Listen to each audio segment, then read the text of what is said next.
Lo primero que vio Caleb Thorne bajo aquella manta blanca fue una muñeca desnuda, en carne viva por las cuerdas, y un pulso que seguía luchando aunque el resto de ella parecía haber rendido ya. El calor del verano pesaba como plomo fuera de Tombstone, Arizona, de ese tipo que hace que la mañana se sienta cansada antes siquiera de empezar. Caleb tenía 48 años, era un ranchero que mantenía su mundo pequeño a propósito. Vivía lo bastante lejos del pueblo como para que los problemas solieran aburrirse antes de llegar a su cerca. Aquella mañana, el problema no llegó a caballo. Llegó en un carro. El carro estaba torcido cerca del lindero norte, con una rueda medio hundida en el polvo. Ni conductor, ni huellas frescas de botas, solo una mula atada al poste, masticando despacio, como si hubiera estado esperando toda la noche. La lona había desaparecido, sustituida por una manta blanca bien tirante. Así se cubre algo que no quieres que toque el sol. Caleb se quedó allí con el café enfriándose en la mano, mirando aquella manta, escuchando en busca de un solo sonido sincero. Ni pájaros, ni viento, ni ruido lejano del pueblo, solo el leve crujido del cuero de la mula y una respiración superficial bajo la manta que apenas podía considerarse vida. Una nota estaba metida en el nudo de cuerda del portón trasero. Papel barato. Tinta gruesa. 2 palabras se le clavaron en los ojos: pagado. Entregado. Sin nombre, sin destino, sin firma verdadera, solo un sello borroso de un empleado de envíos y una mancha en el borde que parecía sudor. O algo peor. Caleb apretó la mandíbula. No había pedido nada. No había solicitado ayuda. No había pagado a nadie en el pueblo ni un solo favor, no desde el día en que enterró a su esposa y decidió que el mundo podía mantenerse lejos de su vida. Apartó la manta. Una joven yacía acurrucada en el fondo del carro, como si intentara plegarse hasta desaparecer. El pelo enmarañado de tierra. Los labios agrietados. Las mejillas magulladas en los lugares suaves donde cabe perfectamente una mano. Las muñecas atadas, no con cuidado, sino con nudos que decían: no eres una persona. Eres carga. Sus ojos se abrieron con un aleteo.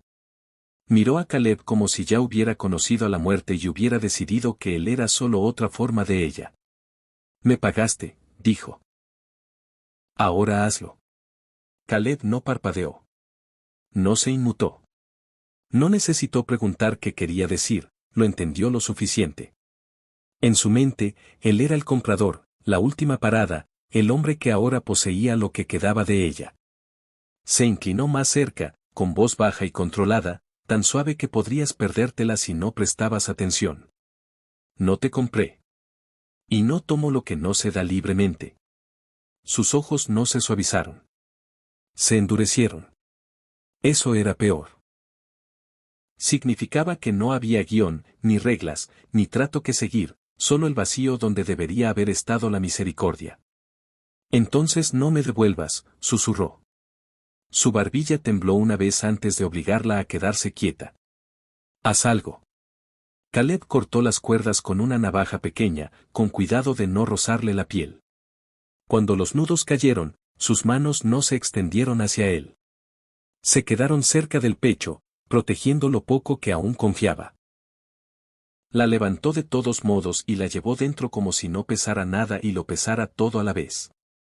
En la cabaña, la dejó en la habitación del fondo y puso agua a su alcance. Luego retrocedió, dándole espacio para respirar. La chica lo observaba con ojos que medían cada centímetro como un arma. Caleb volvió al carro. Lo estudió como estudiaba las nubes de tormenta. Se agachó junto a las ruedas y el estómago se le volvió a contraer. Las huellas estaban mal. Demasiado limpias, demasiado superficiales. El carro no había sido conducido con prisa, lo habían empujado hasta allí. Alguien quería que lo encontraran, pero no quería dejar su propio rastro. En el portón trasero, bajo donde había estado la manta, había algo más, una marca leve presionada con fuerza en la madera. No era una marca de ganado, ni un nombre, solo un símbolo simple y deliberado. Del tipo que usa un hombre cuando cree que nadie se atreverá a cuestionarlo. La mano de Caleb se detuvo sobre él. Los dedos le temblaron una sola vez, solo una, como no lo habían hecho en años. Porque había visto aquel símbolo antes. La última vez, estaba junto a una tumba fresca mientras un predicador hablaba del cielo y el desierto se tragaba a la única persona que había amado. Se levantó despacio y miró hacia la ventana de la cabaña. La chica seguía allí, seguía observando, seguía esperando que la bondad revelara su trampa. En el pueblo, hombres como Salas Cron no dejaban regalos en las cercas. Dejaban advertencias. Ocebo. Caleb respiró hondo y, por primera vez en años, sintió algo más afilado que el dolor. Sintió una decisión. Si aquel carro era un mensaje, alguien había elegido el rancho equivocado. Si aquella chica era propiedad, alguien estaba a punto de aprender qué pasaba cuando intentabas entregar un alma humana como un saco de pienso. Pero quedaba la pregunta que lo decidiría todo. Si Caleb no la había pagado, ¿quién lo había hecho? ¿Y por qué dejarla bajo una manta blanca en su puerta? A menos que quisieran que él abriera la puerta a una guerra que había jurado no volver a librar. Caleb se sentó a la mesa de la cocina con la nota barata en la mano. La cabaña se sentía más pequeña que nunca. Sabía que el carro no era casualidad, y sabía que el siguiente movimiento tenía que ser suyo. Elisa estaba en la habitación del fondo, respirando superficialmente, con los ojos más abiertos que cerrados. No había tocado la comida. No había preguntado su nombre. No había pedido misericordia.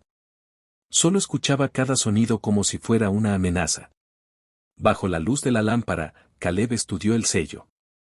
Había pasado por un libro de contabilidad, lo que significaba que alguien en el pueblo sabía más de lo que admitiría.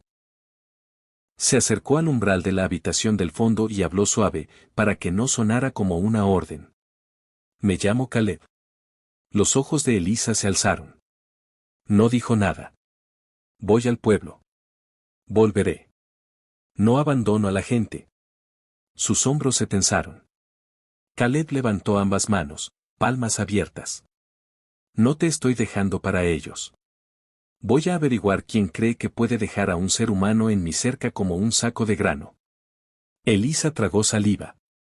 Su voz salió fina. Si vas al pueblo, lo sabrán. Caleb asintió. Por eso voy. Le dejó una linterna cargada, luego se detuvo, sacó las balas y las apartó. No quería que creyera que una pistola era su única opción. Quería que creyera que había otro camino. Antes de ensillar el caballo, puso un trozo de tiza en la mesa de la habitación del fondo, algo pequeño que pudiera sostener, algo que dijera, aquí no estás indefensa. Luego cabalgó. Fue directo al depósito de envíos, donde el aire olía a heno, sudor y dinero. El empleado tras el mostrador levantó la vista, vio a Caleb y forzó una sonrisa. Buenos días, señor Torne. Caleb dejó la nota. ¿Reconoce este sello? El empleado miró y fingió aburrimiento. Hay muchos sellos. Caleb se inclinó un poco. Su voz se mantuvo tranquila. No me haga adivinar. El empleado se lamió los labios. Es del depósito de Benzón. La carga pasa por ahí. A veces, se vuelve a etiquetar por conveniencia. ¿Vuelve a etiquetar? El empleado se encogió de hombros como si hablara del tiempo. El papeleo viaja más rápido que la verdad.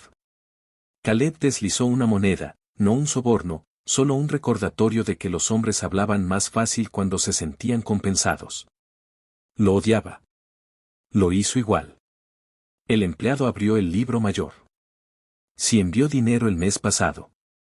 Suministros, clavos, harina, aceite para lámparas, aparejos. Caleb asintió. Sé lo que pedí. El empleado señaló una línea. Aquí está el problema. Alguien añadió un segundo artículo bajo el mismo pago. Entrega especial. Sin descripción. Caleb miró. El estómago se le heló. Ese tipo de línea no se añade por accidente. Caleb no preguntó quién. Ya conocía la forma de la respuesta. Había visto aquel símbolo en el carro. Se apartó del mostrador. ¿Quién lo firmó? El empleado dudó. No quiere ese nombre. Tampoco quiero a una chica tirada en mi cerca. El empleado tragó. Uno de los corredores de Croe. Alto, bufanda roja. Habla como si fuera dueño de la oficina del sheriff. Caleb se fue sin decir más. Fuera, el sol parecía más cruel. El pueblo, más ruidoso. Cabalgó hasta la pequeña oficina cerca del juzgado donde el juez de paz guardaba su sello y su paciencia menguante. El anciano dentro levantó la vista, mangas arremangadas, tinta en los dedos. Necesito un certificado de matrimonio. El juez parpadeó. ¿Busca empezar de nuevo, Caleb? Busco detener algo. El juez lo estudió y se recostó. ¿Está aquí la dama? No. Así no funciona. Lo sé. La traeré, si ella está de acuerdo. Los ojos del juez se agudizaron. Más vale que esté de acuerdo libremente. La voz de Caleb bajó. La han tratado como propiedad. Intento hacerla legalmente intocable. La habitación se quedó en silencio. El juez exhaló despacio. Croe. Caleb no respondió, no hacía falta. Tráela mañana por la mañana. Trae un testigo. Y trae cualquier cosa que respire y pueda testificar. El papel ayuda, pero un testigo vivo es lo que hace sudar a los hombres. Si haces esto, te metes en una pelea de la que no puedes salir. Ya lo hice. Cabalgó de vuelta a todo galope, el polvo alzándose como una bengala de aviso. Cuando llegó al rancho, Elisa estaba en el umbral, linterna en mano, hombros cuadrados como si se hubiera mantenido entera por pura voluntad. Leyó su rostro y supo que no eran buenas noticias. Caleb desmontó despacio. Alteraron el papeleo. Los ojos de Elisa bajaron. Entonces es verdad. No. Es una mentira que quieren convertir en verdad. Se acercó, con cuidado de no invadir su espacio. Hay una forma de cortarles la reclamación, al menos en papel. Elisa lo miró, confusa, asustada. ¿Qué forma? Vamos al juez. Lo hacemos como es debido. No porque un papel salve a nadie por arte de magia, sino porque compra tiempo y te da un nombre legal junto al mío si alguna vez tenemos que presentarnos ante un tribunal. El rostro de Elisa se quebró, no en sonrisa, sino en pura incredulidad. Ni siquiera me conoces. Sé lo que te hicieron. Y sé lo que harán si sigues siendo solo una línea en su libro. Sus dedos se cerraron más sobre la linterna. ¿Y después? La voz de Caleb se suavizó, solo un poco. Después, tú decides. Si quieres irte, te vas. Si quieres quedarte, te quedas. Ahora mismo, te estoy ofreciendo un escudo. Elisa miró más allá de él hacia el camino vacío, como si ya viera llegar jinetes. Luego susurró las mismas palabras que había dicho en el carro, pero ahora sonaban distintas, más pequeñas, casi esperanzadas. Me pagaste. Now do it. Caleb nodded. All right. He turned toward the barn to saddle up again, and that's when he heard it. A faint creak at the fence. Sound like leather shifting on wood, like someone leaning close, listening. Caleb froze, eyes narrowing, because the road was empty. But the ranch didn't feel empty anymore. How long had somebody been watching? And were they about to let Caleb ride into town with Eliza or take her first? Caleb froze for one beat. Then his body decided for him like the wood itself was warning him. Elisa saw the change in his face. She didn't ask what it was. She didn't have to. She had lived long enough in fear to recognize it in other people. Caleb set his hand on the stall door slow and quiet, then eased it shut. It didn't want the horses spooking. It didn't want Eliza spooking more than she already was. He stepped away from the barn and walked toward the fence like he was taking a casual stroll. The kind of man takes when he's checking a post. But his eyes were sharp and his right hand stayed loose near his belt. Elisa, he said without turning around. Stay inside. Lock the door. If you hear me whistle, you go to the back room and you don't come out. Her voice came thin from the doorway. You don't want to be alone. Caleb paused for half a breath. no. Then he kept walking. When he reached the fence line, he saw it. A hat brim low, a shoulder pressed against the post like the man had been there long enough to get comfortable. It was tall, lean, and he wore a red scarf like he wanted to be remembered. The stranger smiled, slow and smug. The way men smile when they think the law is their cousin. Evening, me retorne, he said. Heard something showed up on your fence. Something that ain't supposed to stay. Caleb didn't answer. It just looked the man over, boots to eyes, like he was deciding how much trouble could fit inside one body. The man nodded toward the cabin. I'm here to make sure you don't get confused about what belongs to who. Caleb's voice stayed calm. You got the wrong ranch. The stranger chuckled.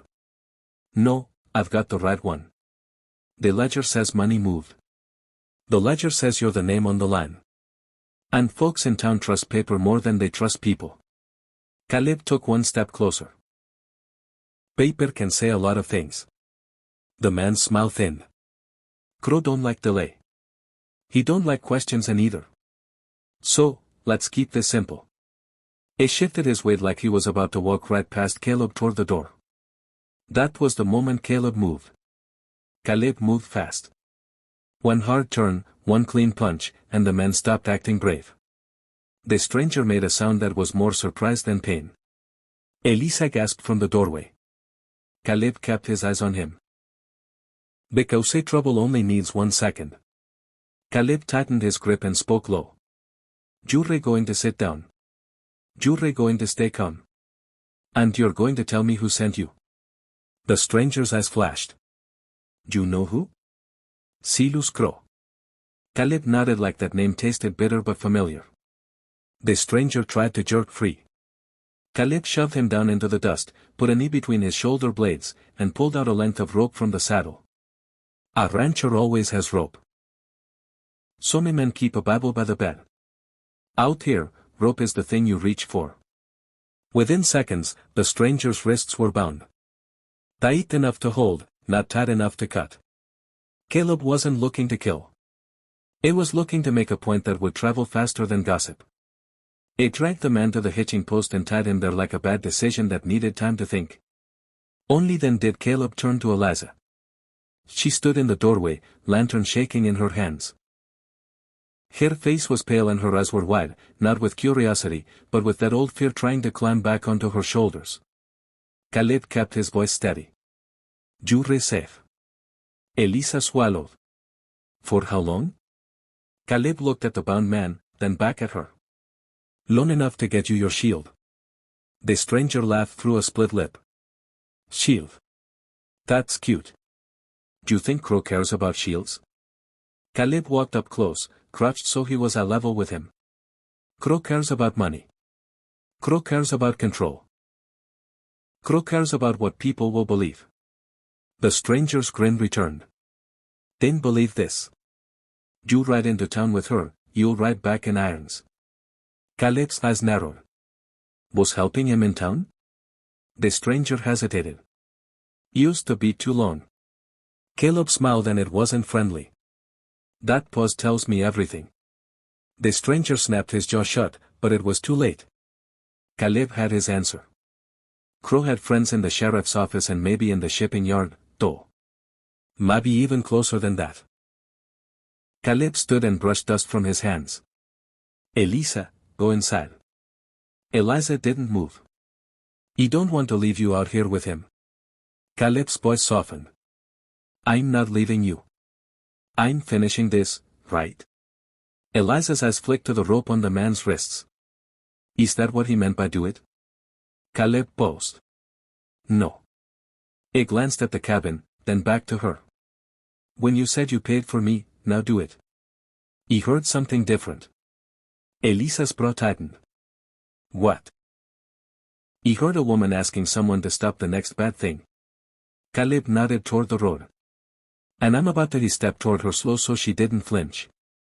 We're going to town at first light. And if anyone thinks they can take you, they better bring more than paperwork. We're going to see the justice. We're going to get that certificate. Then Crow can shout all he want. On paper, you'll be my wife. Which means if Crow tries to claim you as cargo, he has to do it in daylight. And daylight makes liars nervous. Eliza stared at him like she couldn't decide if she should be angry or relieved. Do they do that for a stranger? Caleb shrugged. And I've been the stranger before. The bound man coughed out a laugh. You do this. You're starting a war. Caleb looked at him calm as sunrise. No, you started, Claire's throat hit when you left her under a white blanket at my fence. Elisa's grip tightened on the lantern. Her voice dropped. What if they come tonight? Caleb nodded toward the window. Then they'll find out I'm not most men. If you're still with me, pour yourself a little tea or coffee if it's one of those days. And settle in, then tell me this.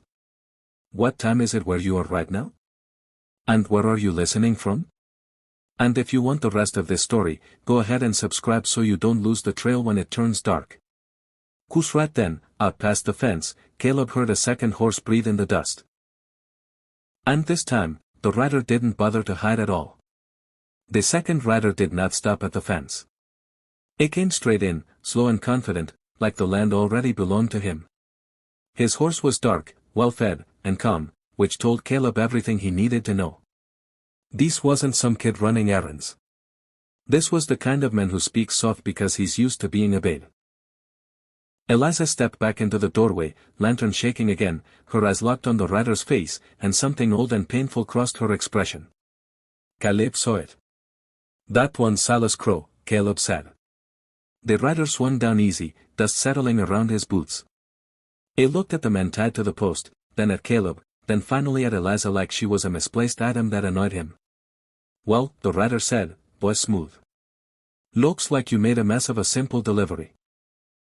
He smiled like the law owed him money. Caleb stayed where he was. You lost your nerve sending boys instead of coming yourself. The rider smiled thin. He wanted to see how you handled it. Elisa's voice came out before she could stop it. Don't listen to him. The rider's eyes flicked to her. Still breathing. That's good. Means we can finish business. Caleb stepped between them. Not aggressive. Used final. There is no business here. The rider chuckled. There is if money changed hands. Caleb shook his head. It didn't. The rider reached into his coat and pulled out folded papers neat and clean like he'd practiced this moment. Says here it did. Caleb said paper can be made to say anything. Elisa hugged the lantern to her chest. He married me. The rider blinked just once. That was all the proof Caleb needed. Excuse me. The rider said. Caleb kept his voice level. We signed before a justice witnessed. The rider laughed louder this time. Do you think that stops anything? Caleb nodded. It stops you from calling her property. The rider's smile faded. You just made yourself a problem. Caleb took a step closer. That happened when you left her under a blanket at my fence. The rider glanced at the bound man. You should untie him. Caleb did not move. The rider sighed. You don't understand how this works. Men like you live because men like me allow it. Elisa spoke, her voice shaking but clear. You don't own me anymore. The rider looked at her. Truly looked this time, and something hard flashed behind his eyes. You never were anything but a debt. Caleb felt that land in his chest like a hammer. You're done here, Caleb said. The rider shook his head slowly. No, I'm just getting started. By morning, there will be a complaint waiting in Tucson. Kidnapping, fraud, anything that makes a badge look at you first and the truth last. And when the law comes, it won't matter what you say. It doesn't matter who they believe. Caleb smiled, and it surprised even him. That's why we're going to Tucson first. The rider's eyes narrowed. You won't make it. Caleb nodded toward the tied man. I will. The rider laughed again, but this time it sounded tired. Do you think one fool at a post scares me? Caleb stepped closer. Close enough that the rider could smell dust and leather. No, but he's proof. And proof travels. The rider mounted his horse. Slow, deliberate. You're choosing the hard way. Caleb met his eyes. You always do. The rider turned his horse and rode off without another word. That's settled. The message stayed. Elisa sagged against the doorframe like the last bit of strength had finally run out of her. Caleb crossed to her. Careful, steady. You all right? He asked. She nodded though her eyes said otherwise. It's not done. Caleb shook his head. Neither are we. They moved fast after that. Caleb loaded water, food, bait, and rope. He kept the bound men tied but shaded because dead witnesses don't help anyone. Elisa changed into clothes that fit simple and clean like a person again. As the sun dipped low, they stood by the horses. You don't owe me this, Eliza said. Caleb tightened the strap. No. Then why? She asked. Because letting evil keep quiet is how decent men lose. Caleb paused. Because once a long time ago, someone asked me to do something and I didn't. You won't make that mistake again. Elisa swallowed. What if Tucson doesn't listen? Caleb looked toward the road. Then we make them. They mounted up as the sky turned orange. The tied men between them, dust rising under hooves behind them. The ranch went quiet again like it was holding its breath. Ahead of them, Tucson waited and with it men who wore badges and smiles and decided who mattered. And as they rode, Eliza leaned closer and whispered, if this goes wrong, what happens to me? Caleb answered without hesitation. You stay my wife until you choose otherwise. Eliza nodded slowly, and for the first time, she did not look afraid. But out on the road, far behind them, another rider turned south, heading straight for Tucson, carrying a message that would make sure the law was already waiting when Caleb arrived. The question now was simple. Would the truth get there first, or would the lie be wearing a badge when they rode into town? By the next evening, their horses were tired and their throats were dry. They reached Tucson with dust in their teeth and sunset behind their backs. And Caleb could feel the town watching before anyone even spoke. In Tucson, eyes followed them and the wrong eyes followed closest. The bound men rode behind, wrists tied to the saddle horn, head down, breathing hard. A living witness looks like trouble to a guilty man, and Caleb wanted everybody to see trouble was coming. You all right? Caleb asked. Elisa nodded once. I'm standing. That's something? Caleb almost smiled. That's plenty. They headed toward the justice's office first because paper is a kind of weapon in towns like this, but they didn't make it 2 blocks. A deputy stepped out from the shade like he'd been waiting on purpose. He had a clean shirt, a clean gun belt, and a face that looked friendly in the same way a trap looks smooth. Caleb Torney, the deputy said like he was reading it off a list. You're a long way from home. Caleb stopped his horse. Just passing through, the deputy's eyes slid to Eliza. And who's this? Elisa's shoulders tightened, but she lifted her chin. My name's Eliza. The deputy smiled. I didn't ask your name. Caleb's voice went flat. She's my wife. The deputy raised his eyebrows like that amused him. Your wife? Elisa spoke quick. Steady. Yes, we were married in Tombstone. The deputy's smile stayed, but his eyes didn't. Funny. He got a telegram about a missing girl. Say she was taken against her will. Caleb felt it in his chest. Ooh, there it was. The lie already dressed up and waiting. Show me, Caleb said. The deputy pulled a folded telegram from his pocket and held it just out of reach. You can read it aloud if you like. Caleb didn't blink. Read it. The deputy cleared his throat, enjoying the attention. Female, early 20s, property dispute, possible kidnapping, buyer claims fraud. Old the rancher. If located, Eliza's hands went cold. Caleb could feel her breathing change beside him. Caleb leaned forward a little. Buyer claims. The deputy nodded. That's what it says. Caleb looked at the deputy's belt, then at the way the man stood, too confident, too ready. This wasn't just a deputy doing his job. This was a deputy doing someone else's work. Caleb pointed toward the bound man behind them. You want your answers? Start with him. The deputy glanced back and for the first time, his smile slipped. Use the hair. That was enough. That's that? The deputy asked. A witness, Caleb said. A man who came to my ranch to collect my wife like she was freight. Elisa swallowed. He called me a delivery. The deputy's eyes narrowed. You got some nerve bringing a tied man into my town. Caleb shrugged. He got more nerve than sense sometimes. The deputy stepped closer to Eliza. Too close. Ma'am, did you go with Caleb Thorne willingly? Eliza's throat worked. Caleb waited because this was her moment, not his. Elisa spoke clear. He was left on his fence under a blanket. He was tied. He was hurt. He cut the rope. He carried me inside. He married him because I wanted to live. The deputy's mouth tightened. So, you admit you married him under pressure? Elisa's eyes flashed. Under pressure from the man who sold me? Not from him? Caleb watched the deputy's face and saw it. The deputy wasn't listening for truth. He was listening for a single word he could twist. Caleb reached into his coat and pulled out the marriage certificate. Folded careful, he held it up for the onlookers, not just the deputy. Justicia signed it. Caleb said witness signed it. You want to call it fraud? You can take it up with the justice. The deputy didn't touch the paper. We can sort all that out at the station. Caleb's voice stayed calm. No.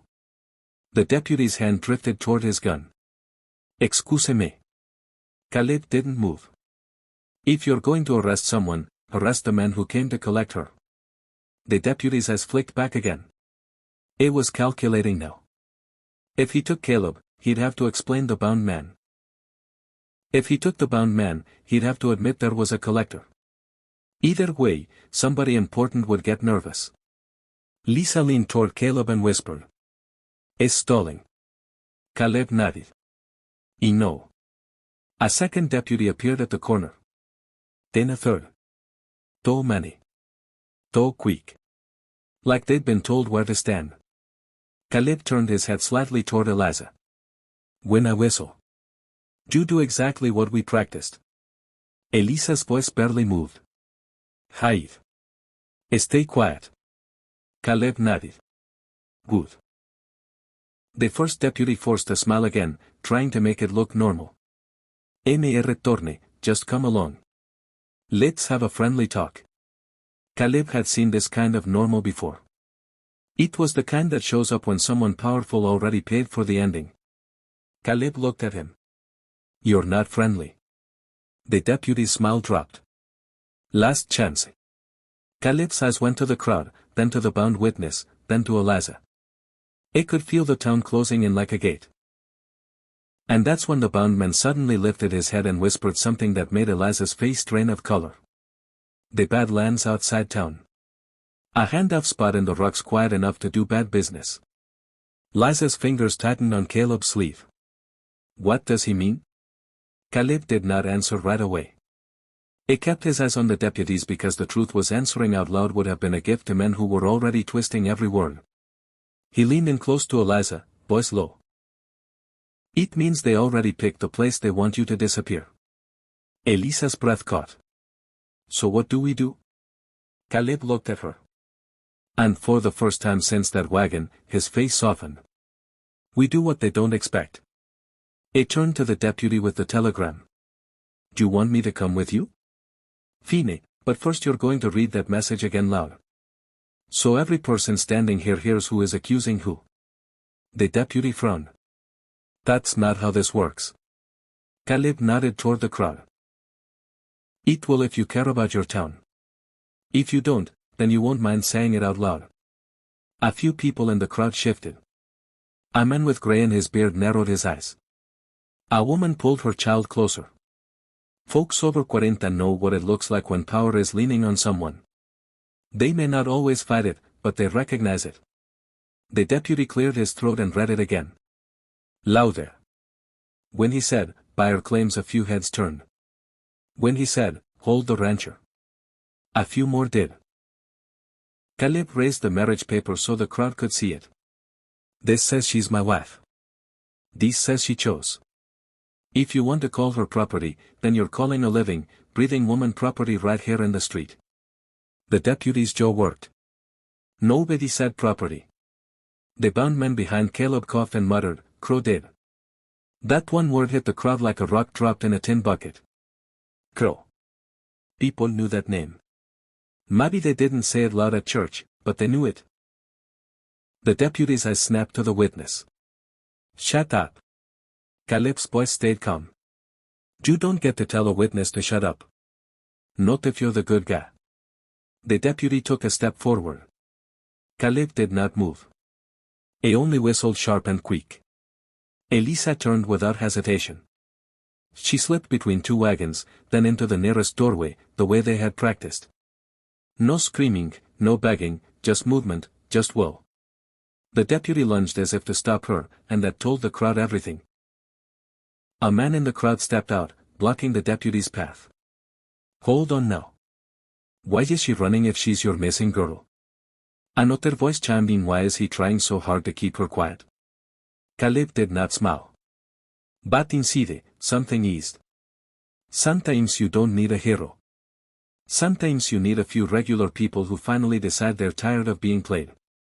The deputy looked around and realized he had lost the clean stage he wanted. He had a crowd now. Not a corner. Caleb leaned closer.